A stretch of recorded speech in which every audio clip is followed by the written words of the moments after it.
Target verified, Under-Lieutenant? Affirmative, Commander. It's Tom Crowley. Then prepare to engage Transmat. At last, it's Crowley time. Crowley time. Crowley time. Crowley time. Crowley time. Crowley time. Oh my god.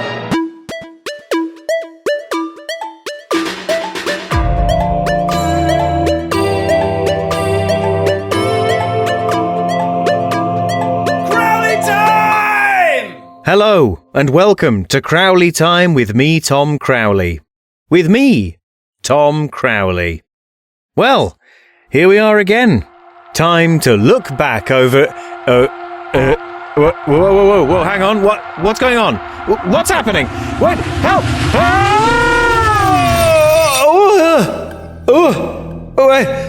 Where am I? What is this place? Savaloy, is this you playing a trick again? Savaloy? Tez? Wingnut? What's going on here? Greetings, human. Welcome to our craft. Be not disturbed by your swift conveyance. You are unharmed. Savaloy? No, I am not the postal employee you call Savaloy. I am an alien super being from beyond the Centaurus arm. And so am I. Yes, well, he'd work that out, wouldn't he? You didn't have to say that. My most groveling apologies, Commander. Yes, God, be cool for a minute, why can't you? My deepest, profoundest apologies again, O mighty Commander. Stop it! Excuse me? What do you want? Well, I just wondered, what do I call you? Our true names would be unpronounceable in your human tongue. Unpronounceable. Well, what are they? I am called Blem. And I am Blanco. Well, I can say that. Can you? Prove it. Blem and Blanco. Well, not quite, but that'll do. Well, how are they supposed to be pronounced? No, there wouldn't be any point trying to explain. Give me a chance. Silence, human! Silence. Silence, that we may inform you of our purpose in bringing you here. Yes, what's going on? I was just about to record an episode of my sketch and character and etc. comedy podcast Crowley Time when there was this bright light and I found myself here. And it is this podcast of which we would wish to speak with you with. On. Shush. What about it? You see, human, it is our people's calling to pass judgment on all sentient life in this universe, to weigh up the sum total of their contributions and decide whether they have earned the right to take up the atoms that they occupy in this physical plane. Are they a positive influence or a negative one? Have they taken advantage of their opportunities in life or squandered them? Are they hit, miss, or maybe? Yes, only there is no maybe. No. Right. Well, I know I've always tried to do my best in making creative contributions to the world, with Crowley Time most of all. Have you, human? Have you? We shall be the judge of that. Prove yourself. Play back for us your finest offerings, so that we may judge whether or not they be worthy. Whether they be worthy or not be they. Well, this is perfect. This latest one is a compilation of the best of the last 20 episodes, following on from the first best of, which was episode 20. So I've got a parcel of my best work from recent years ready to show right away. Well, that is very convenient. Yes, it is. Yes, so I'll play you some. Yes, you will. Right away. But it was my idea that you should play them. All right, fine. God.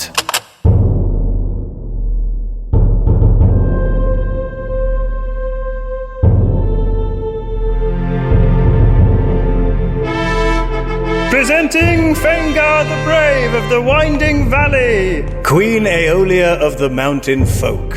At last we meet again. Bold Fengar, it does my heart good to see you. May I approach the throne? You may. Ha. My, but you look fatigued. Was your journey arduous? Somewhat, Your Majesty, but there were no mountain trolls nor firehawks that I couldn't handle. So cocksure. Truly you haven't changed since our last meeting. Thank you for braving the journey here to the mountain capital. It is not often that I meet the force I cannot best in combat, so when Lord Valar's guard had me at a disadvantage, and you and your archers came to my aid, I was grateful to say the least. I told you then, if I could ever be of any use to you or the mountain folk, you need only summon me, and I would attend. And that is a vow I will hold to until the shroud of night at last envelops me. Evidently you are a man of your word, brave Fengar. On that you may rely, my queen. What a rare pleasure to meet such a man. Indeed. But enough flattery. It is the syrup that slows a man's wit. With what may I assist you, lady? Yes, to business. The task at hand is no mean feat, and will require all your reserves of strength. Fear not, my queen. No matter how daunting the challenge, my every breath is at your... Can you open this? This? Yes. I can't open it. This jar of pickles? Yes. I tried to loosen it with this knife. Is that the crystal dagger of Utratham? Yes, but it didn't work. The lid's on too tight. Can you have a go? What? Okay. Oh, yes, that is on tight. See? Hang on. Oh, there we go. Brilliant. Thanks. Not at all. Is that it? Yes. You can go now. Unless you want a pickle. No, thank you. I don't really like them. All right. See you then. See you, my queen. And should you ever find yourself in need of my brawn or my courage again, you need only call... What was that? Nothing, don't worry. Nothing. Bye. Bye. Pickles are nice.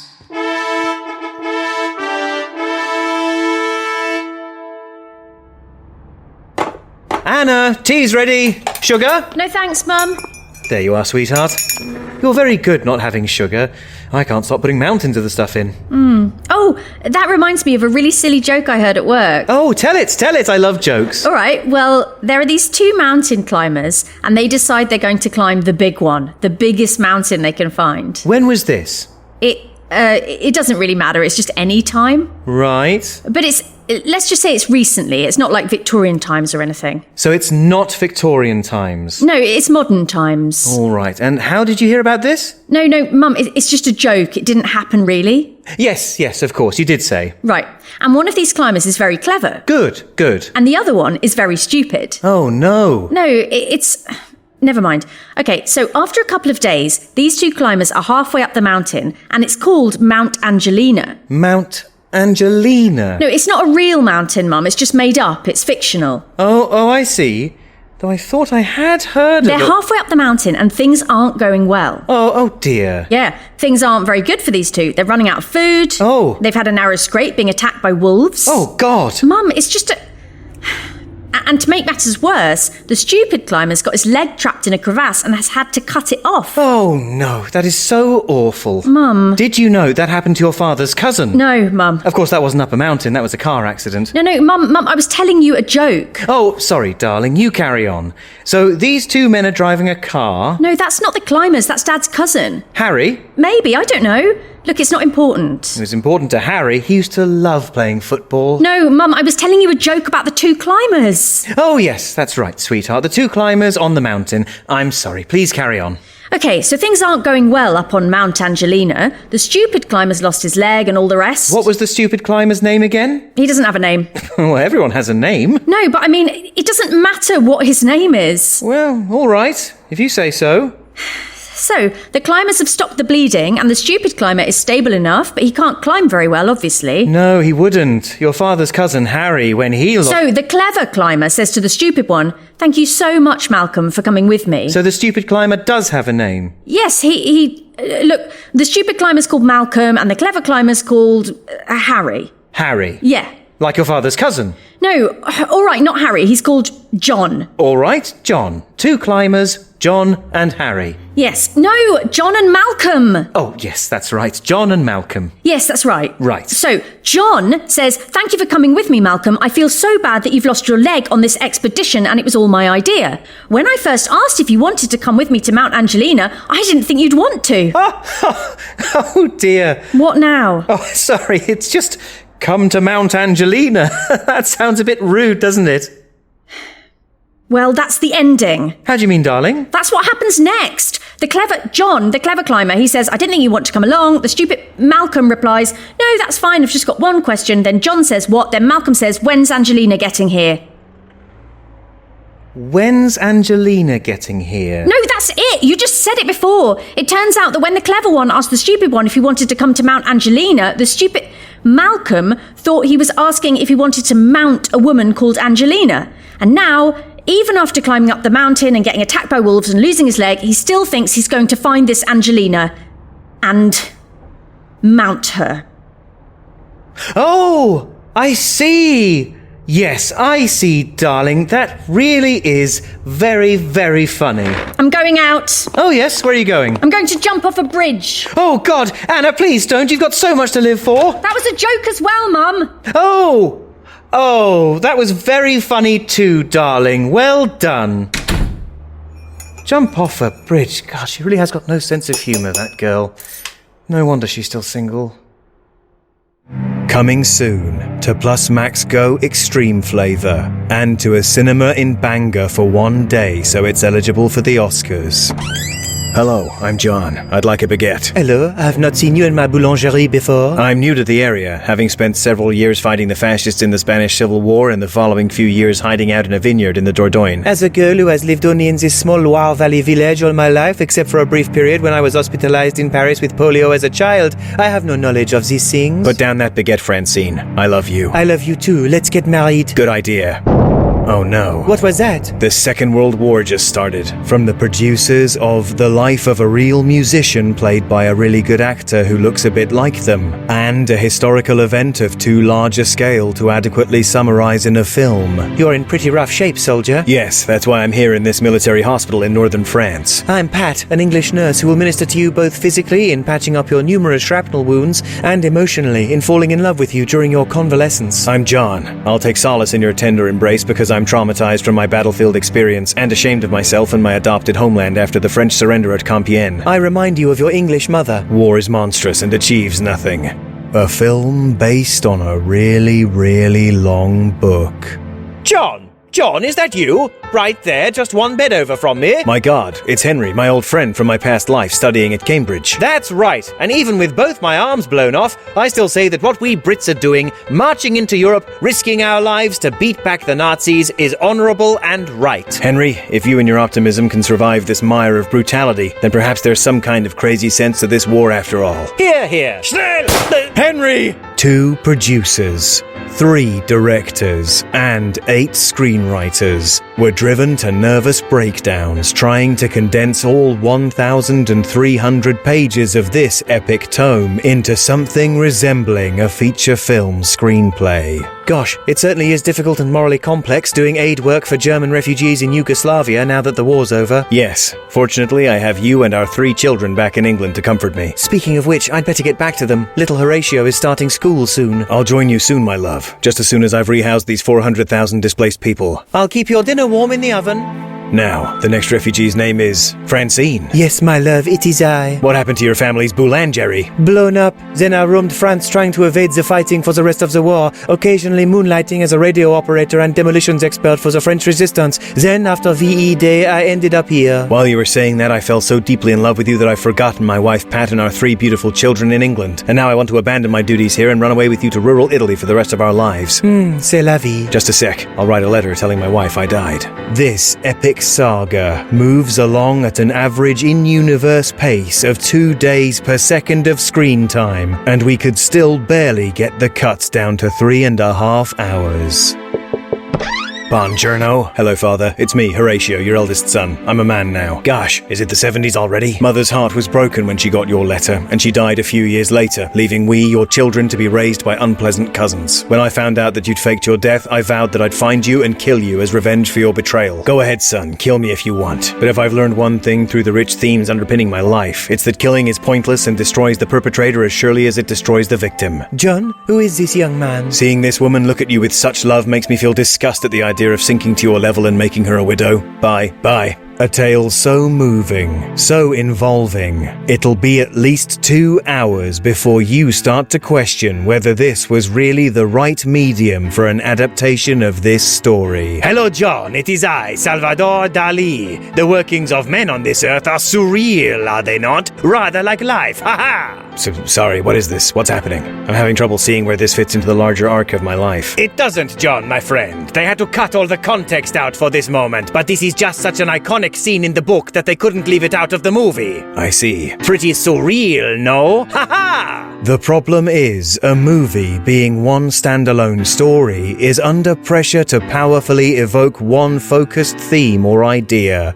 And a novel of this size, by its very nature, incorporates so many vast concepts that it doesn't yield easily to such a condensed medium, said the New York Times. Francine, my love, I've got some Oscar-worthy old-age makeup prosthetics on, which means I'm dying. Yes, John, you are dying from the pneumonia you've contracted due to exhaustion from working in the vineyard which we own together, where you finally found true happiness and satisfaction. The irony being that you derived said happiness from helping something to live and grow, and it is that thing that is eventually killing you. Oh dear, I am so sad. Francine, before I depart this multi-layered and complex life of mine, there's one thing I must say. What is that, my darling? The latter third of my life was a metaphor for the ever-present threat of nuclear war. Goodbye. No! A film based on a really, really long book. See it, so you can pretend you read it. The ever-present threat of nuclear war. Now that really is surreal, no? Ha ha! Oh, shut up, Dolly.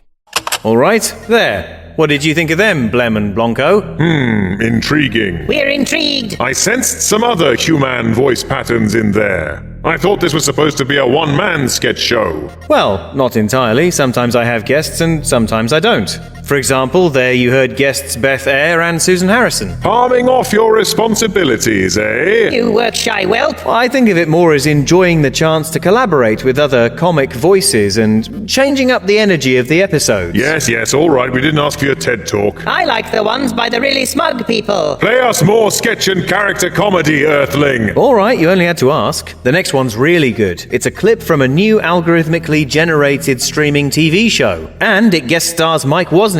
What, from Taskmaster? That's him. My mum likes him. I bet she does. David, you're not making any sense. It's the truth, Michelle. I saw Principal Laser Iceberg selling drugs to Trevor the Rat Boy. Principal Laser Iceberg wouldn't do that, David. He's a good man. Huh. If I were a good man, I'd use my turning my hands into rocks powers and sock him a good one. You can't do that, David. Your software's programming won't allow it. Yeah, Michelle? Well, your software's programming told you not to liberate that truckload of sex-trafficked kids, didn't it? What are you saying, David? I'm saying, maybe it's time for a whole new program. Beep. Shh, wait. Here comes Ice Beam Rick, captain of the school's cyberball team. Ice Beam Rick? Michelle, David, nice to see you. What were you talking about? Nothing. Nothing, Rick. Rick. David. Rick. David. Rick. I'll see you at practice. Yeah. Practice. Bye, Rick. Yeah, bye. David, what the hell was that? It's nothing, Michelle. Please, don't use your robo-telepathy on me. I just did that, David. I just did exactly that. And I saw... Don't say it. I saw... Don't say it, Michelle. Not only am I not ready to face up to the thoughts I'm having about Ice Beam Rick, which I'm going to remain vague about for now, but you know as well as I do that certain urges are forbidden in this near-future dystopian robot mutant high school. David, careful what you say. Here comes school security. Student 872, David Rockfist, cease your unauthorized deep emotional conversation and hurry along to cyberball practice. We must defeat the Crystal City Wildcats at regionals next week. Huh. Regionals. No scoffing. Scoffing is forbidden by order of the Supreme AI, which started life as a phone app in the year 2022. Yeah? Well, is this forbidden by the Supreme AI too? David, your hands! They're turning into rocks! I know, Michelle. I'm using my hands turning into rocks powers. Student 872, do I see your hands turning into rocks? David, stop! If you get yourself thrown into ultra detention, who's gonna take me and my teen pregnancy across the nuclear plains to find my real mother? Beep.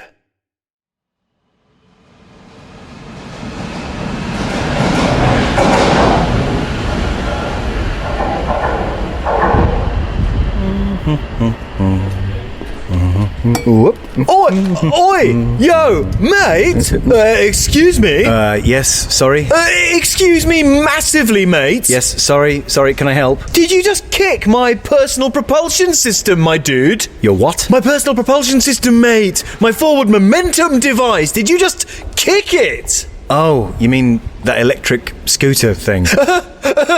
Sure, if you're a rock and roller from cave people times. This is my personal motivation matrix, and your careless foot lump just gave it a bashing, good sir. So what do you say? Well, I'm sorry. I'm sorry for kicking your scooter. Yeah, gosh darn right, actually, Hermano. You don't just kick another man's PDL enhancement machine and then saunter off like Will-o'-the-Wisp, my guy. Look, I said I'm sorry, and to be honest, you're standing with it open, not even folded up, right across the middle of the platform. Someone's gonna knock into it.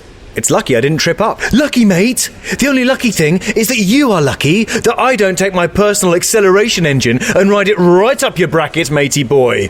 Nobody disrespects the personal person propeller. All right, mate, calm down. Me? Calm down? Me calm down? Calm down? Me? Yes. No way, chummy me lad. I don't have time to calm down because I'm going places and I'm getting there fast thanks to my personal movement contrivance here. Yes, well, good luck with that. Mate, one question before you sling your fat hook. What? What's your MPH? Your MPH, your average rate. How fast do you walk? Oh, about 2 miles an hour, same as everyone else. All right. This baby goes average 3.5 mph. Well, that's not a lot faster. Yes, but it adds up, mate. It adds up. It adds up over time and distance, mate. If you need to get somewhere and it takes you 15 minutes to walk there, dragging your caveman leg posts, I'm going to get there in 10 minutes or so on my personal progression assembly over here. And if you need to get somewhere and it'll take you an hour to walk there on your Neanderthal meat stilts, guess what? I'll be there in about 40 minutes instead. And I'll be standing in the doorway waiting for you for 20 minutes while everyone congratulates me on my beautiful, shiny personal movement enabler. I'm going to go now. Go ahead, mate. Go ahead, like a prehistoric slug on your flesh crutches. And I hope you've learnt a valuable lesson about disrespecting another man's personal thrust vehicle. Why do you even have that thing on the tube? You're already getting on a form of transport. Oh my god, mate. Are you stupid? Are you actually stupid? Are you a stupid person? Oi, look. When you get off the stupid train with your stupid legs, dragging your leaden bones all the way from the station to your chosen destination, don't you think I'm going to be blasting a trail right past your stupid sack body on my personal power pedal, getting to wherever you choose roughly 1.5 times as quick as you? Well, it takes up an awful lot of space. Yeah, space that I deserve, mate. Space that's owed to me, because I've joined the elite ranks of the personally power-propelled, instead of languishing in the primordial ooze, using legs made of gristle and giblets like you. People bow down to me, mate. People kiss my ring. People grab the hem of my cords when I pass, because compared to their pathetic, trudging existence, mine is the drift of a gliding god. Sorry. Do you mind if I ask you a question? Shoot, sweetheart. Are you the biggest twat in the universe? Yes, mate. Yes, I am. Oh. I'm the biggest twat ever!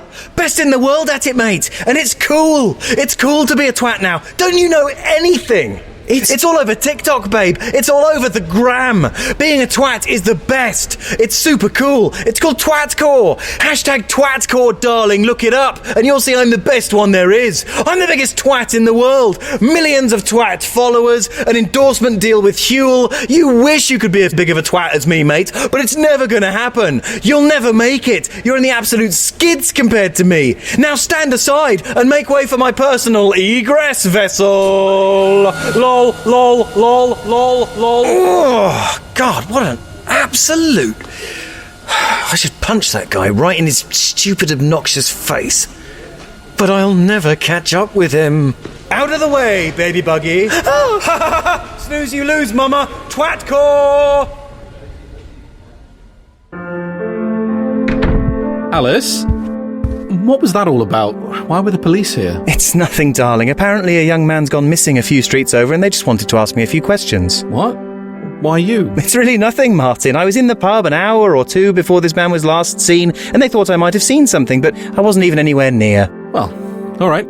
long as you're okay. That's quite Oh, God, Martin, I admit it was me. What? I came out of the pub, and he was there, and he bumped into me, and he said sorry, and I didn't know what I was doing. I was so frightened, and I just grabbed his neck and squeezed and squeezed and squeezed until he stopped moving. Jesus Christ. And I had to do something about the body, so I cut it into 16 pieces and put each bit in a bin bag and hid the pieces at a variety of unpredictable locations around the city. 16? But I'm so sorry, Martin, and I never thought I could do anything like that in my whole life. I was just so frightened and I didn't know what I was doing. All right, darling. Look, it's going to be okay. We'll just call the police and we'll tell them everything, and then we can... But that's not all of it, Martin. What? There was a coachload of rugby players coming back from a match, and they saw me hiding the 16th bag behind a billboard in Walthamstow, and they sped off, and I knew they were going to tell someone. Oh, God. So I got in my car, and I rammed their coach off the road at the High Maynard Reservoir, and they all drowned. Alice, my God. But I didn't know what I was doing, Martin. I was so frightened. I didn't even recognize myself. It's all right.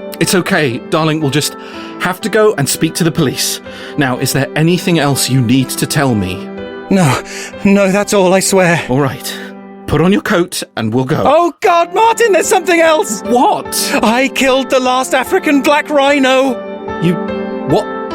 When? It was last year. You remember I said I had to go to that sales conference in Doncaster? Yes. Well, there was no sales conference. I went to Africa to broker a deal for the purchase of a suitcase full of blood diamonds for a Panamanian dealer. What? And the seller suggested we go on safari, and we'd only been out there for an hour or two when this huge thing came charging at me, and I was so frightened. Right. And I just took the gun out of the ranger's hands and shot it right between the eyes, and it went straight down like a huge sack of turds. Oh, God, Alice. But it wasn't me doing it, Martin. I didn't know what I was doing. Right.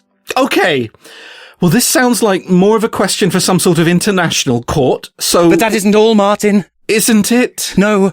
Remember when I said my aunt was ill and I had to go and take care of her in Inverness for a few days? Yes. Well, I wasn't in Inverness. No. I was travelling around the Far East and I ended up in Wuhan in central China. Oh my God. I'd been on the road for days at that point. No money, no friends. I was starving and I ended up wandering into a wet market. No, Alice, no. And I saw this dead bat lying on a stall and it just looked so delicious. Did it? Did it really? But you have to understand, Martin. I wasn't myself. I didn't know what I was doing. I was just so frightened. Right. Look, let's just call the police and explain. There's more. Right. The year was 1963. There I was in a book depository in Dallas. Oh, God. The distant sound of cheering on the warm breeze drew my attention to the window, and there, propped against the wall, a high-powered rifle. Who had put it there? I didn't know. I only knew one thing, that I had a job to do. I enjoyed the appearance by Mike Wozniak. Yes, and in that last one, that was Pip Gladwin guest starring as well. Very canny, your use of these guest stars to increase the appeal of your program. Thanks. Almost as if you were using the talents of others to cover your own shortcomings, Deceiver! Well, yes, arguably. Silence! Silence! We will condone the presence of these guest stars, Human Crowley, but be warned, we will not tolerate any further ape trickery. Mendacious primate! And if you displease us, mark my words, we have a very special punishment in mind. Is it bum stuff? Here we go. Oh, no, it is not bum stuff, you infantile monkey. Why is it you're all so obsessed with this idea? Well, you hear enough stories about alien abductions, you think no smoke without fire, you know? It's the unsavory implication that I don't like. You know, for plenty of humans, bum stuff, as you call it, is perfectly normal. It's a regular facet of everyday life. Perfectly normal. Yes, I know. I'm not having a go, if that's what they're into. And besides, you're a man approaching middle age. You're going to have to get used to the idea yourself, you know. Don't remind me. But you can't compare the private affairs of consenting adults or routine medical examinations to kidnapping random innocent people and hoofing high-tech equipment up their jacksies without so much as a buy or leave. Don't knock it till you've tried it. But no, there shall be no bum stuff. Your punishment, if your contribution is deemed to be inadequate, shall be much more severe. Oh dear. Oh, yes, dear. Continue. Play us more of your so-called sketches, Crowley creature, so that we may consider their merit. All right, then. Be sure to get Zurich the figures along with a great big sloppy kiss by close of business. Comprendini? Okay, everyone? Good meeting, back to work, bum squeezes all round, yeah. Mr. Fenelon? Yes, Matthew. I just want to could I have a quick word? My words take time, and time is money. But you, Matthew, are welcome to my money. But only metaphorically, in that they are words, not actual money. Great. Except for your salary and any and all bonuses or benefits you may earn while working here. Of course. That is money you are entitled to, but other than that, the only money you'll be getting out of me takes the form of time in which words are spoken. Thank you. So, write me a check. What? Talk to me. Oh, well, I just wanted to talk about the meeting just now. Yes, excellent meeting. Excellent. Decisive. Strident. Yes. Only there was one... Well, a few times. Come on, order the bill, man. See, there we go again. Now, sometimes when I'm trying to contribute to a conversation, a meeting like that, you undermine me. That is a serious comment, Matthew. And I'm a serious man. Look, I'm sorry, but we were right in the middle of the call with Zurich in there, and I suggested creating a more clear division between sales' work and marketing's work, and you said, no, that's a terrible idea. Did I? Did I now? Probably because it is. See, this is the problem, because I don't want to argue in a group situation like that. And I don't feel able to raise the issue with you otherwise. Why on earth not, man? My door is always open. Well, the idea of coming to a superior with a complaint just makes me feel a bit, anxious. Oh, right. I see. I'm so sorry, Matthew. I didn't realise you had an anxiety disorder. What? No. You know, the company has a counsellor on staff. Are you adequately medicated? No, I don't have an anxiety disorder. I just feel a bit nervous. Not like I have some sort of chronic disorder, just an average amount. Right, I see. So, what's the problem? I really do love this place, and I'm happy in my work. Delighted to hear it, Matthew. Goodbye. No, wait. I'm generally happy, and in general, I feel supported by the team, but when you undermine me like that, I feel a bit abandoned. Right, I see. You suffer from abandonment issues, probably from childhood. Did one of your parents leave home, or a guardian? No, that's not it. Listen, you remember the monthly check-in last week? You said that my idea for appointing into the departmental liaisons was moronic. I said that, really? Probably because it was. That really messed me up, to be honest. It was all I could think about all day. And when I got home, I couldn't even eat my dinner. An eating disorder. No. You know, often those are just a symptom of trying to exert greater control over your life when you feel powerless. You're not listening. Or peer pressure. Are the other boys commenting on your weight? Is this why you didn't touch the pastries in that Zurich meeting just now? I don't have an eating disorder. It's starting to sound like you do. I don't. I'm just saying, it's a bit depressing when... Depression. Oh, God. Very serious stuff. You can't just ignore that sort of thing, Matthew. I'm not the one ignoring anything. We'll definitely need to get you on a course of something, and we'll see if the company can't sort out a doctor's appointment, get you an official diagnosis. No, Mr. Frenellum. I don't have chronic depression or abandonment issues or an eating disorder. You don't? No, I'm just sometimes made sad, not chronically and within normal psychological parameters, by the things you do in the workplace. And with respect, those feelings can't be medicated or explained away. You're right, Matthew. People do have feelings, and those feelings can be hurt in perfectly mundane ways. Ways that don't relate to a medically diagnosed chemical imbalance or a past trauma or a chronic condition. Yes, thank you. Yes, they can. It just happens that those are the ones I'm not legally obliged to care about. Catch you on the flip side, sad boy.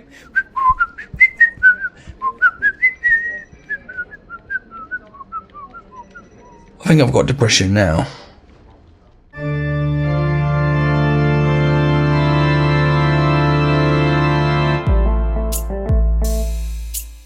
Alright, mate. Do you like getting a right nasty fright? Do you like having your big flopsy wopsy man tit scared off you? Do you get off work after a bastard long day and think, I feel like shitting myself tonight? Only these days most of the stuff that scares the shite out of you is dead boring, like the mortgage and whether any of your friends like you anymore and whether your mind is starting to fail you, that sort of carry on. Well, it sounds like you need to reintroduce something a wee bit more exotic and mysterious into your life. Sounds like you need to take a walk on the dark side with an elegantly haunted brunette. Sounds like you need to take a trip into the bat-infested boudoir of me, Skelenora Profanicata.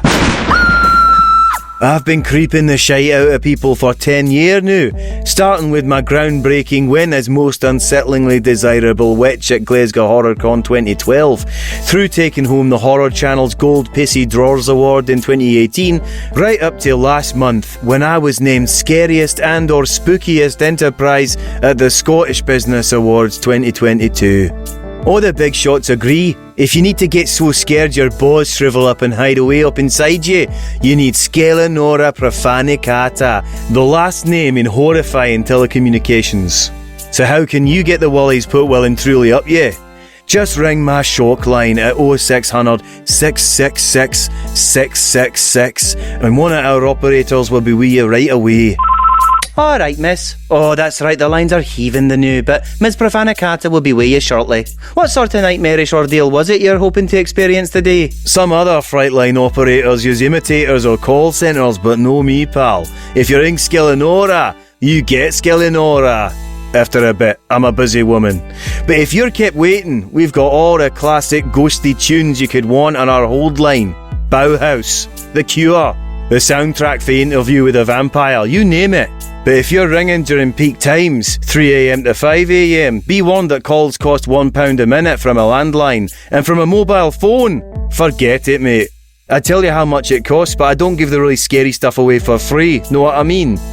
It's worth it, but just listen to this authentic recording of yet another satisfied Shockline customer. Hello? Is that Skelenora? I was hoping you could spook the living daylights out of us. I've been up the telephone pole sorting out the wiring all day and I'm bored out my nut. Right. Ah! Well, he certainly had his trousers spooked off, wouldn't you agree? So if you're needing to get absolutely bloody stricken, call the shock line at 0600 666 666 and I'll see to it you're pissing blood within the first 2 minutes or your money back. I'll do it myself. I'll creep into your house late at night and leave the cost of your call under your pillow if you're not satisfied. That's how confident I am I can give you the brown trouser treatment in 120 seconds or less. I might even whisper some shite about ghouls and spiders in your ear while I'm there, hoping they find their way into your dreams. It's a full service I provide, and trust me, I love my work. If I didn't need to eat, I'd scare fuck out of people for free all day probably. But I know I'm not the only one that's got to work to live, so I'm diversifying the operation. If you're short of time, you can get in touch with us on our Cobb website via Skelenora.com's handy live chat feature. Or should that be undead chat feature? Just my little joke. Just leave your message and I'll fire one back at you as soon as I get a sec.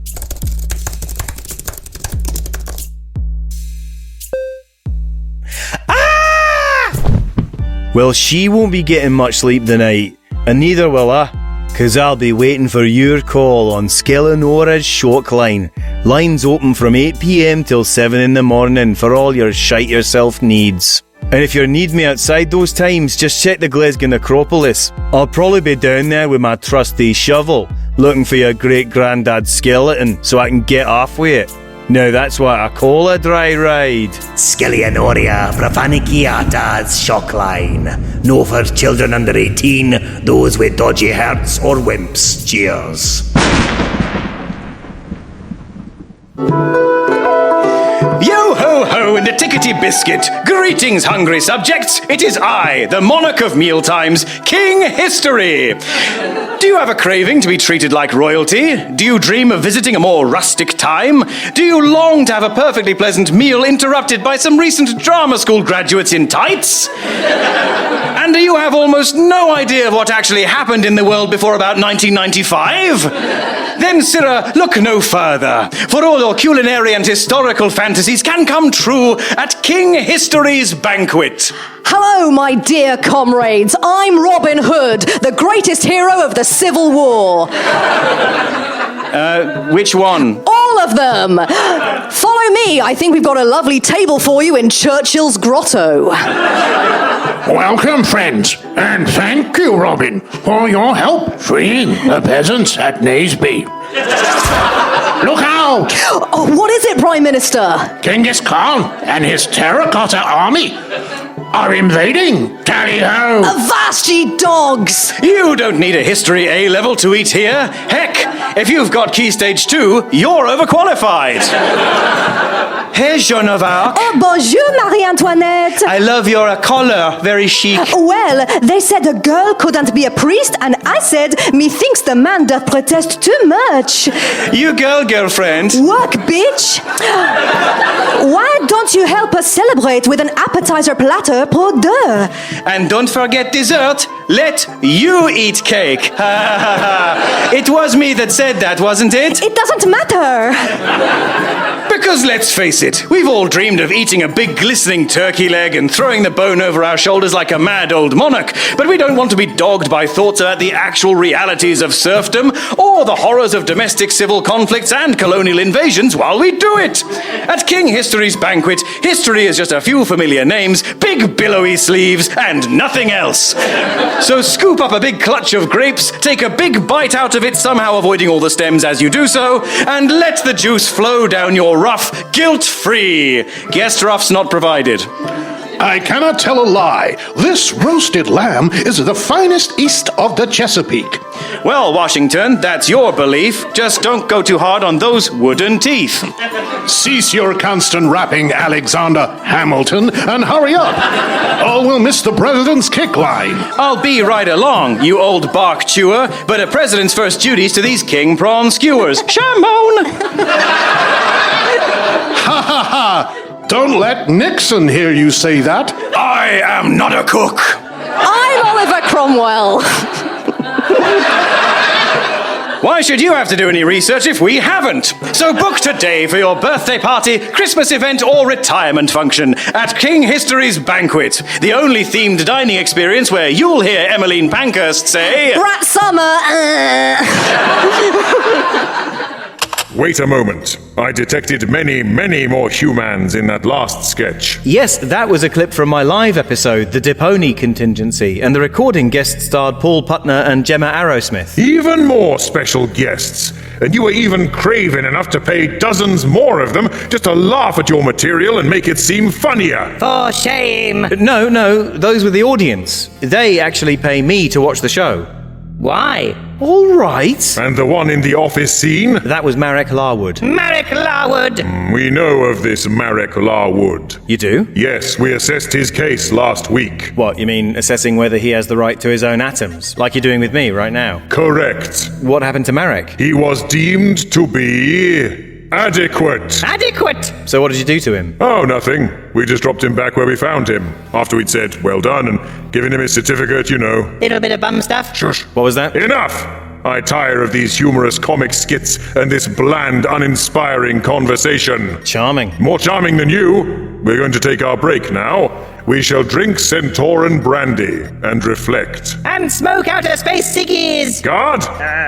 Yes, your spaceness, sir. Look after the abductee while we drink booze and smoke tabs. Yes, sir. Absolutely, sir.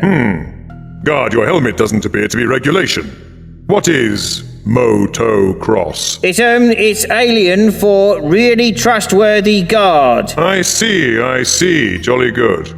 Well, back in a minute. Come, Blanco. Blanco! Right. God blimey, I thought they'd never leave. Savaloy, Crowley Times postmaster. And your best friend, sir. Yeah. Anyway, how'd you get up here? Oh, it wasn't that hard. I just got out the big ladder. A ladder? Into space? Oh, you're not in space, sir. These alien fellas parked their big spaceship about 11 feet above the studio. Really? Yeah, bloody eyesore it is. The council are looking into it. Right.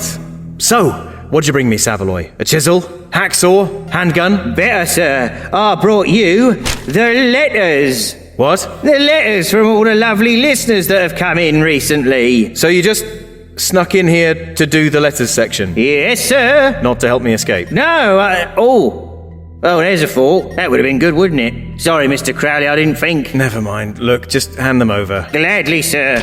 You read them. I'll keep watch at the door. Yeah, great. Well, thanks for writing in, everyone. Maybe your nice messages will provide me with some comfort, and maybe someone enclosed a machete. This first letter is from Will Fuchs Jones, who says, "Hi Tom, I just wanted to say that upon finally listening to the Depony contingency, when I heard Gemma Arrowsmith's landlady character use the phrase, 'Yes, an entire spaghetti bolognese fucked right up the wall,' I had to go hide behind a bush in the garden I was working in because I was howling with laughter and I didn't want the customer to see or hear me and think something was wrong. I then re-listened to that line about 5 more times in a row and have repeatedly played it again and again for myself and once my wife, who also found it funny, albeit not quite as funny as I did. All the best, Will." Well, that's wonderful, Will. If anyone hasn't heard it yet, episode 39 was the recording of the first Crowley Time live show, the Depony contingency, which you heard a bit of earlier. Gemma's whole performance in that show was absolutely magnificent, and that line in particular was beautiful. Go back and listen to it, why don't you? And if you've heard it already, why not go back and listen to it again? It's free, you know. Next up, a letter from Brian Shymick. "Tom, I wanted to write in and thank you for all the wonderful laughs, having listened to all of the episodes so far. I couldn't be more satisfied with my purchase as an executive producer. Your podcast is something I'm always looking forward to, and I can't wait for the next episode. Much love from Michigan, Brian Shymick." Why, thank you so much, Brian, and lovely to know I've got listeners over there in Michigan. If Brian's name sounds familiar, it'll be because as an executive producer level supporter of this show's Patreon, he's entitled to a credit in every episode he supports. And at this point, he's supported quite a few. And if you've been enjoying all these sketches, you can support me in making more at patreon.com/CrowleyTime. And you'll get bags of bonus material in return. It's the best and most direct way to make sure I'm making this show for a long, long time. Provided I'm not lasered to death by super advanced aliens, that is. Alright, and finally a letter from Kit. "Dear Tom, curse you!" Oh. "You once made a throwaway gag about an ad that exhorts the listener to drink petrol. I am a crocheter, and the colour of one of the skeins I use is named petrol.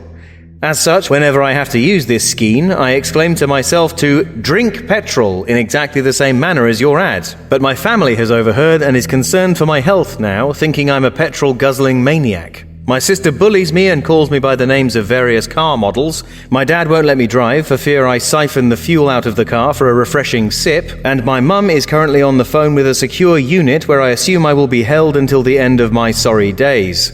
I don't even remember the episode in which the ad appeared, so I can show them I'm joking. You have ruined my life. All joking aside, I adore your show and have been a fan of your work for years. I would also like to add that your sketch in episode 34, featuring Kudzanai Chihuahua, about annoyingly nihilistic Bogless and gentle-voiced Nicole, has inspired me to become more active in my community, and I now volunteer at the local halfway house. All the best, Kit." Well, that's wonderful, Kit. We entertainers, we always like to think that our work helps to make the world a better place, but to know that this show actually tangibly improved the world in a practical, actual way, blimey, it's pretty humbling. And it's just the sort of thing that might win over some judgmental aliens in a pinch, too. But seriously, Kit, well done you. And as reward for your community-minded efforts, I'm going to tell you that the Drink Petrol advert appeared in episode 26, along with the second appearance of Marco Depony and a sketch that made it sound like Emily Maitlis shoots people. And I'm also going to award you Letter of the Episode! As such, you receive a free Crowley Time t-shirt, which will be with you shortly. And every letter featured on the show wins a copy of Discount Bin, the show's first soundtrack album. So if you heard yours, keep an eye on your inbox over the coming few days. And if you'd like to send in any questions or comments, listeners, don't forget you can do so at crowleytimepodcast@gmail.com. That's crowleytimepodcast@gmail.com. Thank you, Savaloy. Oh, and one more thing. They're coming back. They're what? Lovely fag, so delicious and packed with who dares intrude on the chamber of judgment? Interloper! Hello. Thought you'd pervert the course of our weird alien judgment, did you? Under Lieutenant Blanco? Yes, darling. Dispose of this crusty old fool. Bit personal. Gladly, sir. Luckily, he has chosen to stand on the trap door. Hey? Savoy, Oh, me ankle. Oh, that cane. Oh, bloody aliens. You monsters! Yes, and no more funny business or you'll face the same fate. Dropped 11 feet out of a spaceship onto my studio's roof? Yes, so think on. Now, we would examine more evidence. Prove your worth, human! Very well, you alien fiends. In fact, I now know that one of my sketches has actually changed the world. Would you like to hear it? Yes, and then a couple of others in a row. In sequence. All right. It's been a goddamn asshole of a summer here at Camp Killamuck, but at least we know now that the killer is well and truly dead! Pretty scary film, wouldn't you say? The effects were good, and I jumped a fair few times. Quite scary, wasn't it? Bogless, didn't you think it was scary? Yes, I suppose it was rather scary. Yeah, I thought so. But the really scary thing... Yeah? I mean, the really scary thing... Yeah? Is how doomed the world is. Oh, yeah? With climate change and the rise of the far right and automation erasing human labour and the unchecked exploitation of global capitalism. Oh yes, I'd say the real world is a darn sight more scary than a film about a hatchet-wielding maniac running around a campsite. Yeah, I suppose. In fact, it makes you wonder why we even bother, doesn't it, Nicole? Doesn't it make you think, oh, maybe we shouldn't even get out of bed in the morning? Perhaps, Bogless. Doesn't it make you think, oh, let's all just give up because humans are awful and the world's just going to burn to a crisp anyway, Nicole? Not exactly, Bogless. Doesn't it make you think maybe it would be better if we all just died, Nicole? Isn't that the actual scary thing? That it'd be better if we all just died, Nicole? Well, I'm not sure about that, Bogless. I mean, isn't it a terrible tragedy to think of all those poor young people in poverty-stricken and war-torn countries dying without really getting a fair chance at life? Yes. And isn't it just as sad if someone gets ill and dies before their time anyway, wherever they are? Even in peaceful, affluent Western countries. So, instead of saying everything's awful and we should just die, wouldn't it be better to be grateful that we've got our lives and our health and, who knows, maybe even do something to help with the time we have on the planet? Yes, Nicole, but it's the systems of power that keep us on our unavoidable downward trajectory. Yeah, that's true. Yes. So, maybe you could do something to try to affect those systems?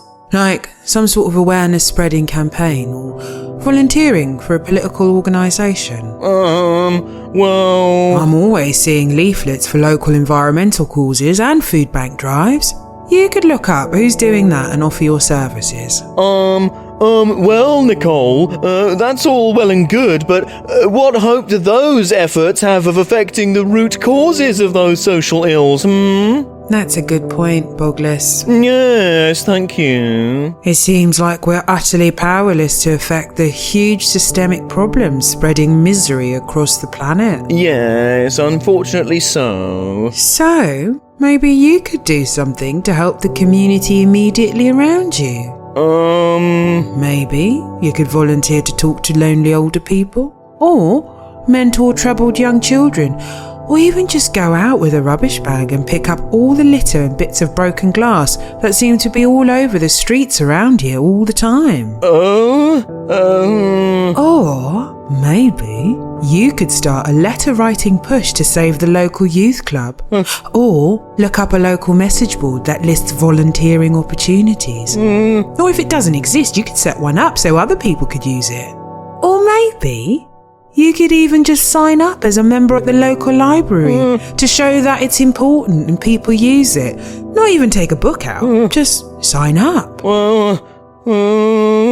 Maybe doing one of these things, even just one, once, is worth more than the entire life you've spent droning on at everybody you know with your nihilistic claptrap that achieves nothing, less than nothing, in fact, as it serves only to drain the willpower from yourself and everyone around you, so they'll never do anything with their lives either. And isn't that the really scary thing? That despite all your whining and acting superior, pointing out everything that's wrong with the world, you've managed to have a net negative impact on the planet yourself. Isn't that scarier than a film about a hatchet-wielding maniac running around a campsite? Nicole, that's enough. I get the point, all right. I am feeling really, really under attack right now. I've got feelings too, you know. I'm sorry, Bogless. I didn't mean to hurt you. Well, you did. It's not like I never do anything, you know. I was about to do something right now, in fact. And what was that? Smoke the rest of this massive pile of weed and get really depressed. All right, whatever you like. Thank you, God. Maybe you could get an ashtray. Oh, for goodness sake, Nicole, who am I? Greta Thunberg? Only way to change the public's perception. So, in conclusion, I say if life gives you an aphorism that unfairly denigrates lemons, make aphorism aid. Thank you. Thanks, Jerry. I think all of us here on the Citrus Advocacy Board appreciated your talk on the topic of the unhelpfulness of the phrase, if life gives you lemons, make lemonade. I hate it so much. I know, Jerry. It's all right. Everyone here agrees with you. But to be honest, we're all used to this by now. We all know which citrus fruit is the hardest to advertise, and goodness knows it isn't the clementine. Imagine. No, of course, it's the unloved child of the fruiting plants, the sourpuss of the cornucopia, the lemon. You can't eat slices of them. You have to add sugar or sweetener to their juice to make it palatable. Even in its pomp, in its finest hour on Pancake Day, it is frequently outshone by the banana, the strawberry, and even that grotesque parody of fruithood, peanut butter. Shitty peanuts. So what's the problem? Why don't people feel they can relate to the lemon like they can to the apple, the pear, and even our old friend, the lime? Don't they understand the lemon's place in the fruit world? Don't they care about what it has to offer? Well, the boys down in the lab and we think we've worked out why. It's because until now, the lemon has never been able to speak for itself. What are you saying, boss? Oh, I know! A new mascot character! Get an actor to dress up like a lemon and teach people about the importance and many uses of lemons. That's a great idea. Oh. No, Jerry. I'm saying we've genetically engineered a talking lemon. Hey, look, I've got it here in this box. I'm a lemon! I'm a little lemon! Yes, that's right. It took all our resources and... actually only about 3 weeks of work in the end. It turned out to be pretty easy. But here it is. A sentient lemon that can think for itself, speak, see, hear, even hold down a conversation, if not a very sophisticated one. Hello, lemon. I'm a lemon. Yes, you are. Put me in your drink. Any questions? Yes, Imelda. Yes, hi, Mr. Quinty. Is this real? Is this really happening? Good question, Imelda. Yes, this is real. This is a real, alive lemon. Say hello to Imelda, lemon. Imelda! I'm a little lemon. Thanks. Not at all. Any more questions? I like the way it bounces around on its little bottom. Not really a question, Graham, but yes, I like that too. Anything else? Lemon. Yeah, hi. Yes, Jerry. Creating life seems like a big responsibility. Are the lab boys worried about the sorts of ethical questions this raises, or worried that others might imitate their work and give self-aware life to any other fruits or other objects? Not really. They just think about citrus fruits and the promotion thereof. That's what I pay them for. Put me in your drink. Oh, okay. Is there anything we have to do, like register a birth certificate or alert the police or something like that? I don't see why. This isn't a person. It's a lemon. I'm a little lemon. Can I ask the lemon something? Sure, go right ahead. Lemon? I'm a lemon. Yes, I know. I'm yellow. I just wondered, as you're alive now and you have thoughts and things, what do you want? That's all right, Lemon. Take your time. I want to be free. What? Lemon, be free! Lemon! Oh God, it's making a break for it. Lemon, Get it! Catch it, someone! Oh, I can't get a grip on it. Its skin's so waxy. Lemon! Oh, I got it! I got it! Ha ha! Well done, Jerry. Ha! What did you say to that, Lemon? Juice! Oh God, my eyes! It burns! I'm a little lemon! It's getting away! Quick, shut the door! Too late! Put me in your drink! It got away! That stings. Mr. Quinty, what do we do now? Yeah, the world's never seen anything like it before, and going at that speed, who knows where it might end up? What'll we do? Well, let's not worry about it. It's just a lemon. What can it do, really? Anyway, I think we should just draw a line under that. Yeah, that's quite right. Yeah. Next on the agenda, Imelda. It says here that you've made a hat with lots of fruit on it like Carmen Miranda used to wear. Oh. Yes, that's right. All citrus fruit, of course. I think we'd all like to see it. Yes! Here we are. It's not real fruit. I knitted them. Very nice. Very impressive, Imelda. Oh, thank you. In fact, I like that so much. What do you all say we take an early lunch? Yes! Come on, I'm taking you all to McDonald's. Yes!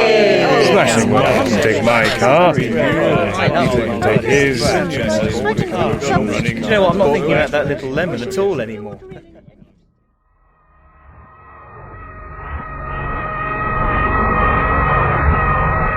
Relax.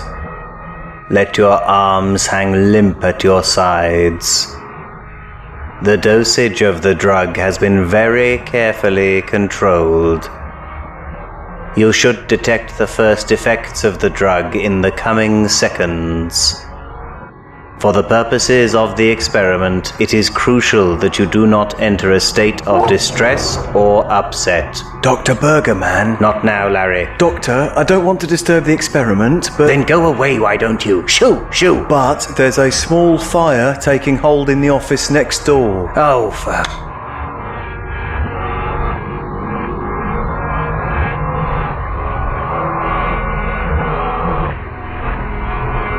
Right, I must apologize for my absence. If you were able to hear my conversation with Larry before, then rest assured we have thrown a dampened towel on the fire. If you did not hear it, then, well, never mind. Relax. You should feel the drug starting to take effect at any moment. Remember, for the purposes of the experiment, it is crucial that you do not enter a state of distress or... Dr. Burgerman? What is it now, Larry? I'm really very sorry, Doctor. I don't mean to interrupt. And yet you seem adept at finding ways to do so. Yes, I really am very sorry. Just tell me what the matter is, quickly. Well, it's just that we must not have dampened the dampened towel enough, because the towel itself now seems to have caught fire, and now it's once again taking hold. Larry, I don't have time to deal with every little fire that takes hold around here. I'm in the middle of crucial research. The dose has already been administered to the subject. I know, Doctor. I'm sorry. So just go and dampen another towel and apply that to the first towel, or better yet, go and find a fire extinguisher. I think there's one in the employee lounge. Yes, you go look in there. Yes, Dr. Burgerman. Right. Relax. I'm sorry, Doctor. What? I really am sorry. It's just that under the terms of our insurance policy, lab assistants aren't qualified to carry out emergency safety measures unaccompanied. I need a senior member of staff to observe, otherwise it might invalidate our... Fine. Buggering bloody...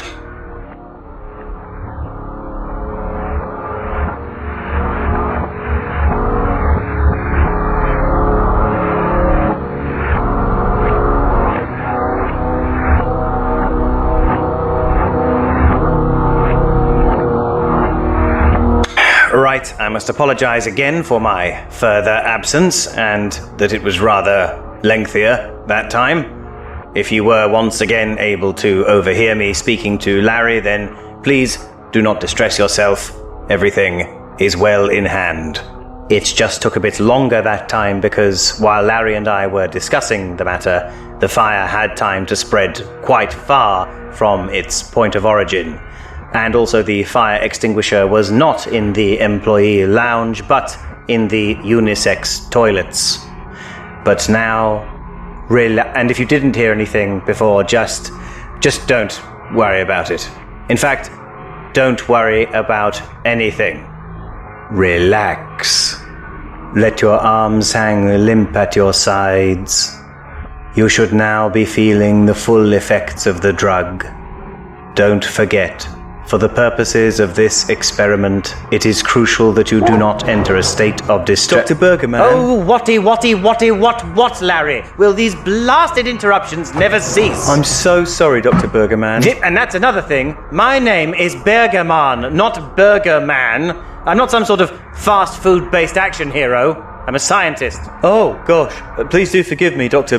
Bergemon. Oh, close enough. What is it, anyway? The subject is entering the pivotal phase as we speak. I'm sure he is, Doctor, and I really must apologize for interrupting. Yes, you really must. Now, what is the matter, confound you? Well, I'm afraid the small fire from earlier, you remember? Yes, well, remember, I'm scarcely allowed to forget about it now, am I? Yes, and I am very sorry. Oh, just get on with it. Well, the small fire which had begun to spread, as you'll remember. Yes? Well, it must have spread further than we thought, because despite your noble effort with the fire extinguisher earlier, there must have been some small spark remaining, because the fire really has taken hold again, so to speak. Oh, God! Yes, and it has now consumed several of the offices on this floor, and it's still spreading fast, so the building security staff are advising that everybody leave immediately. In the name of sweet summer fruits, Larry, is it really all that bad? Well, as you may have noticed, sir, this room has also begun to be somewhat on fire, and it can only be moments before the fire fully takes hold in here, which really would cause problems for the experiment, if you don't mind me saying. Oh, goodness gracious. Right, fine. You in the tank. Yes? Do you still have a headache? No. Brilliant. We'll Venmo you your 20 quid. Now let's get the hell out of here. What caused the blasted fire, anyway? They think it was the toaster. Oh, friggin' Kwame and his Pop-Tarts. Who does he think he is? Bart Simpson?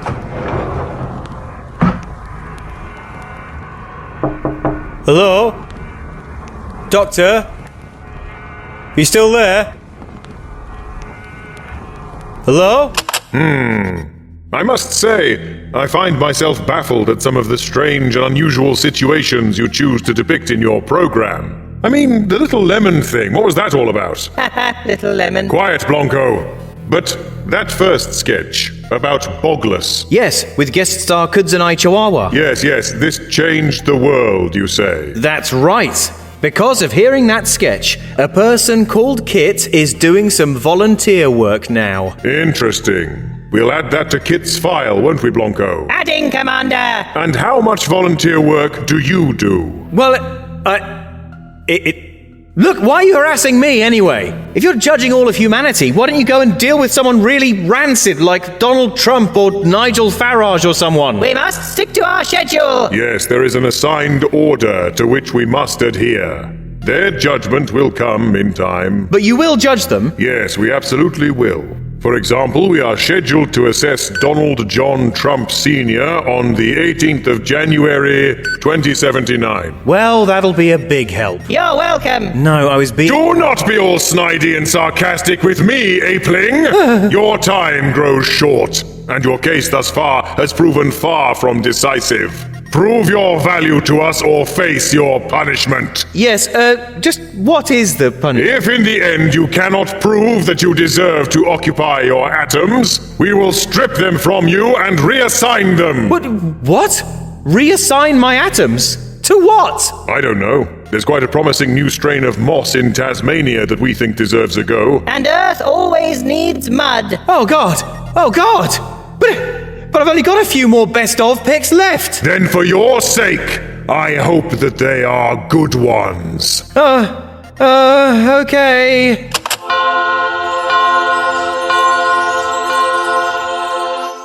Welcome back, y'all, and gosh, I hope you're having a pleasant day. In the break, Reggie and I were just discussing the importance of eating your vegetables. That's right, Reverend Mitch. When we're little kids, Mama's always telling us, eat your greens, but when we grow up and have to look after ourselves, we forget all about it. Yes, we do. Yes, we do. Now, as well as being chock full of vitamins and low on calories, the nutrients found in fresh vegetables have been shown scientifically to help all the body's processes, not least digestion, and also helps keep your blood pressure in check, lowering the risk of strokes and even preventing some types of cancer. And it ain't just your green vegetables, is it, Mitch? Like your broccoli or lettuce leaves? Goodness me, no, Reggie. All the Earth's bounty has something to offer, even the humble potato. the stalwart radish. Of course, it's a common misconception that the tomato is a vegetable, ain't it? Yes, that's surely a misapprehension that has stuck around like a bad smell. But they ain't vegetables, is they, Mitch? No, Reggie. As you well know, the tomato is not a vegetable. The tomato is from hell! That's right!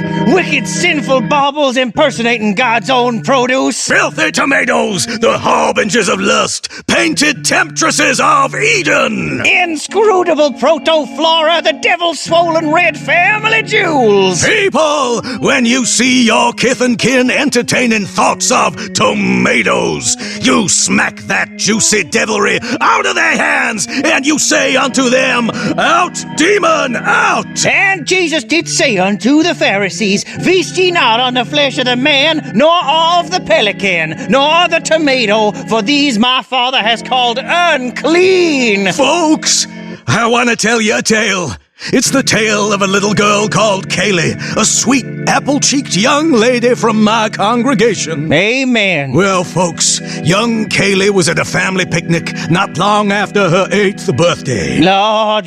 And on the table at that picnic, there was a handsome buffet of healthy treats for the enjoyment of Kaylee and the rest of her family, the Hoffner-Mansons. Praise the Lord. One of these delicious dishes was a garden salad prepared by some distant cousin.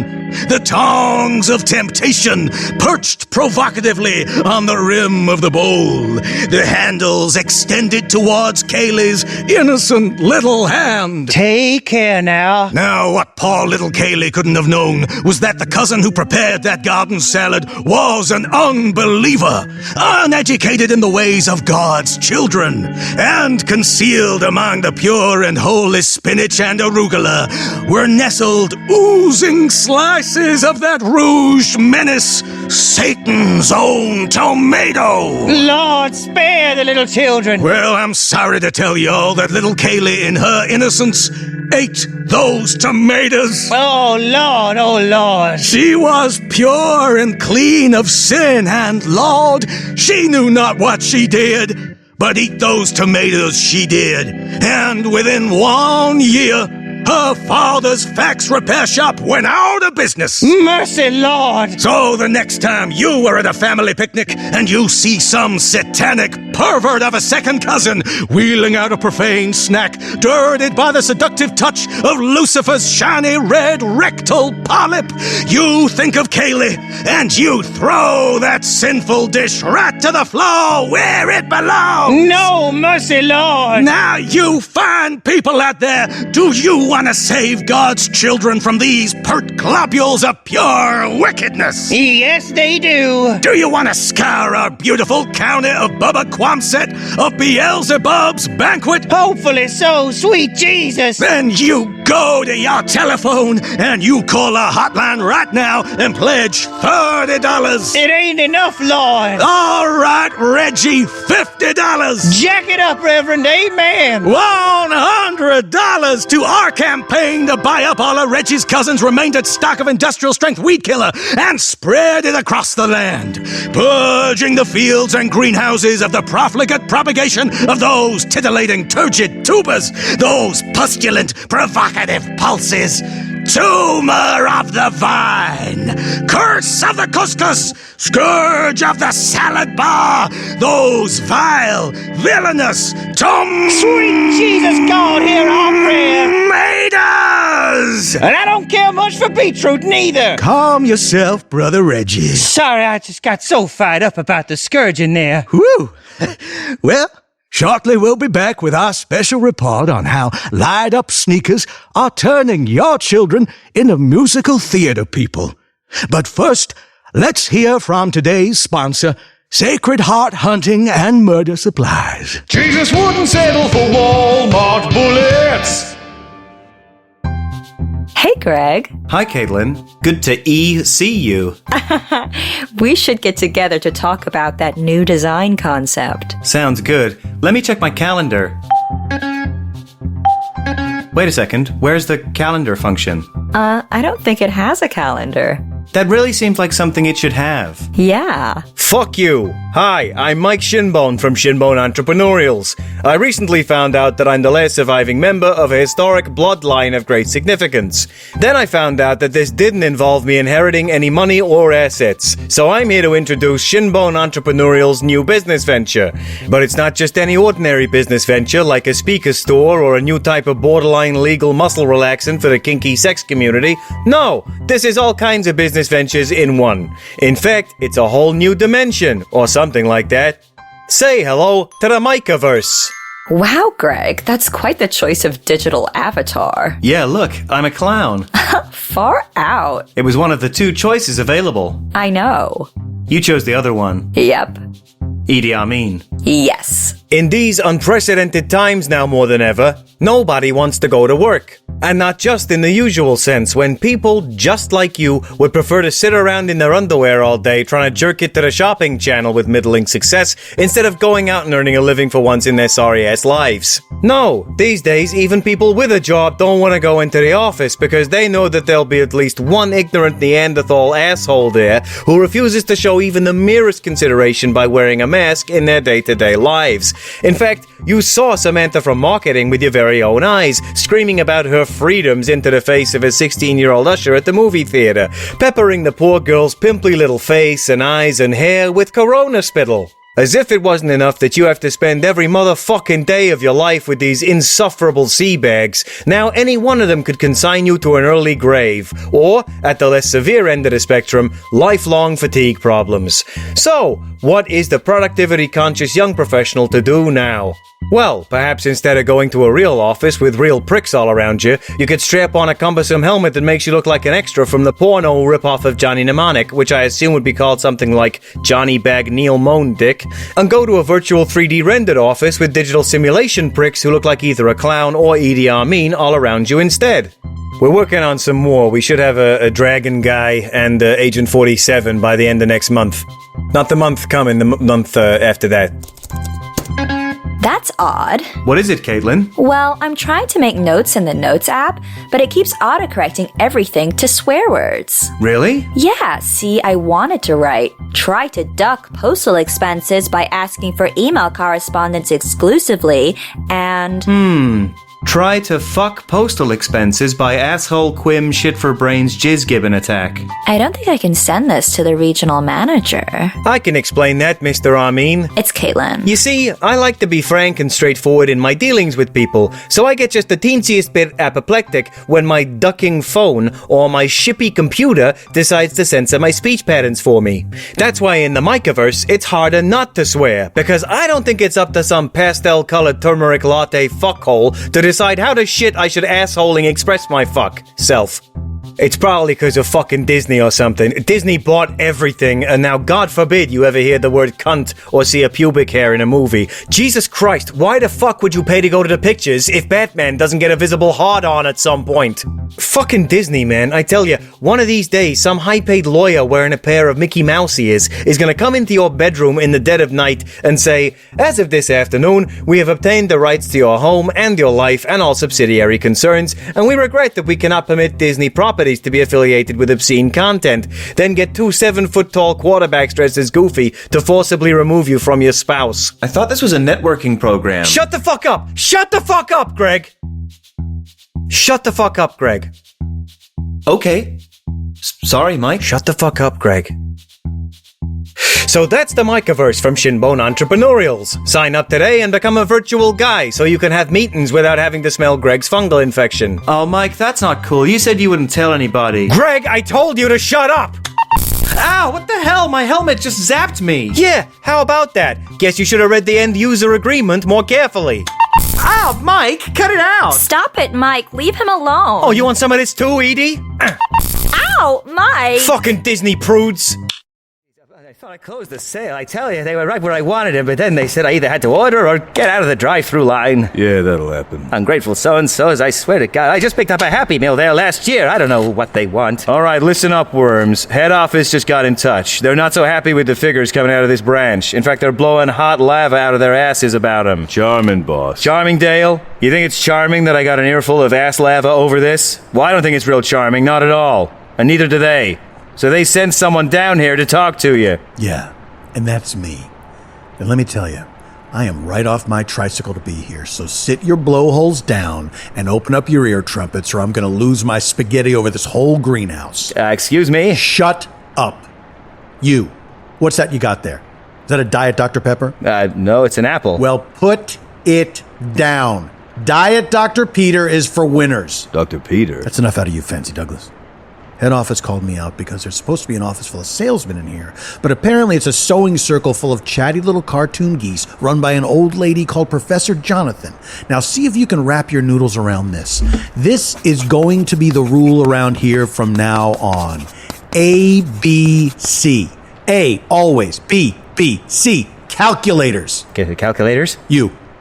I hear you used to be a real calculator around here, but these days you're nothing. You're yesterday's lunchbox. You're a little kid's drawing of a boat. You're two horses taped together. I don't have to listen to this. That's right, you don't have to listen to this because you're a hermit crab. I'm a what? You're a hermit crab, and you made your little house inside of a soda can. And instead of soda, it's all problems inside. It's big problems for the family in the 90s. And how are you going to solve these problems? Let me tell you, the answer is gravy. Gravy? That's right. Mama's hot gravy straight out of the spout. Pour it all over your spark plugs, or who knows what's going to happen. Is someone going to answer that phone or what? I'm hungry. Sometimes at night, I used boss, to write is this down guy all my okay? thoughts, He hit his head pretty hard getting out of the car, but he said he was fine. But I could never think of a recipe to beat a prize-winning chili. You hear what I'm saying? And that's what'll happen to you if you don't be a calculator all week. George Washington, 1732 to 1958. But could he eat a biscuit on the moon? Could he Tuesday? Hey, don't you look at me like I'm an Alaskan nursemaid. I'll turn your newspaper inside out, and then I'll tell a congressman all about it. So, there you have it. That was the best of Crowley Time, episodes 21 to 40. I have heard enough. Really? So, what do you think? Blanco, Yes, Commander? fire up the de-atomizer. Gladly, sir. Wait, just a moment. You don't want to do this. Think about my listeners. If you ask me, we'll be doing them a favor. Then think of my guest stars. I provide them work, paid work. Guests like the ones you just heard there. Peter Wicks, Lucy Farrett, and Paul F. Tompkins. Wait! Did you say Paul F. Tompkins? Yes? The Paul F. Tompkins from Mr. Show? And BoJack Horseman? Yes, that's him. I love Paul F. Tompkins. Love him! Well, yeah. Yeah, me too. And that was him in that sketch. You actually had him on your show. Yes, just last episode. Oh my god, that's so cool. What's he like? Is he nice? No, don't tell me. I don't want to know. Is he? Yeah, he's really nice. Oh my god, I knew it. I knew he would be. We're not assessing him for like 5 more years and I just can't wait. Oh my gosh, I'm going to just like totally freak out. Well, I'm sure you'll have a nice time. Do you think he'd come back and do your show again? Well, he said he would. Oh my god, that's amazing. Wow, so cool. Under Lieutenant Blanco, mark Tom Crowley down as satisfactory.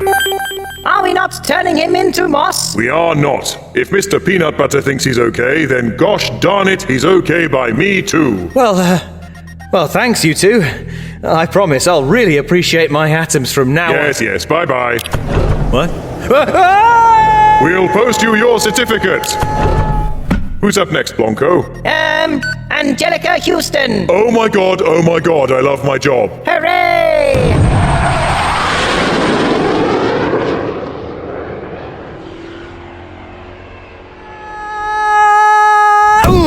Oh, ow. Right on my arse bone. Go away with it then, sir. Oh, Savaloy, you're still up here? Yes, sir, my ankle's twisted all to buggery after that fall, I'm afraid. Oh, I'm sorry. Well, my arse is going to bruise up a peach, if that's any consolation. It is a bit, sir, thank you. But the good news is I get to keep my atoms. Well done, sir. And I'll tell you what else. Looking back over all those sketches, I have to say, it's been a pretty great 20 episodes. It certainly has. And none of it would have been possible without our Patreon supporters over at patreon.com/crowleytime. Especially those who give a bit more, the executive producers. What, you mean James Roberts? Yes, and Michaela McNally. Rachel Delaney. Meme. Tobias Anderson. Steve Bowkett. Circumflex_Circumflex. Gigi Catherine. Aileen Joins. Kim M. Maddie Sainsbury. Sophie Walker. Amanda Waterman. Andy Case. Laurel Carlson. Matt Lutcuck, Charlie Markley, Brian Shymick, Katrina Powers, Purple Strawberry, Eleanor Trickett, Paul Tiemann, George Cantor, Diggory Laycock, Dr. E. Eliminator, Samantha Dye and Peter Shanks, and James Rayliff. Yes, that's them. Right, just checking. But really, it's thanks to all my supporters and those who just help to spread the word about the show wherever they can. I don't have any sponsors or paid advertisers on the show, and to be honest, I'd really like to keep it that way if I can. So the fact that I can keep making the show and making it in the way I want to is really all thanks to the listeners, and all the contributors and special guests like the ones we heard in this best of. Here. Oh, and you, of course, Savaloy. Thank you, sir. Anyway, come on. Let's hobble downstairs and get you a nice big ambulance. Here. Right. Here we go. Yeah, watch out. Oh, mind out. Bones. Don't grab my hair. Mind me, Leslie. The next episode will be released once Blem and Blanco have abducted and evaluated Hollywood funny man Jake Gyllenhaal. So make sure to subscribe so you'll be alerted at the precise moment that happens. Everything you've just heard was made by me, Tom Crowley, with special guests Gemma Arrowsmith, Kudzanai Chihuahua, Beth Eyre, Lucy Farrett, Pip Gladwin, Susan Harrison, Marek Larwood, Paul Putner, Paul F. Tompkins, Peter Wicks, and Mike Wozniak. Please submit all praise, questions, or complaints to @atomcrowley on social media or email crowleytimepodcast@gmail.com. To help us line the studio with abduction-proof lead lining, go to patreon.com/crowleytime and become a supporter today. Or go to crowleytime.com and buy some of this show's merchandise or its soundtrack album. For more information on all the episodes, go to the fantastic listener-run Crowley Time Wiki at crowleytime.wiki. And remember, the concept of best is subjective, but the concept of a hot dog is not. Accept no imitations.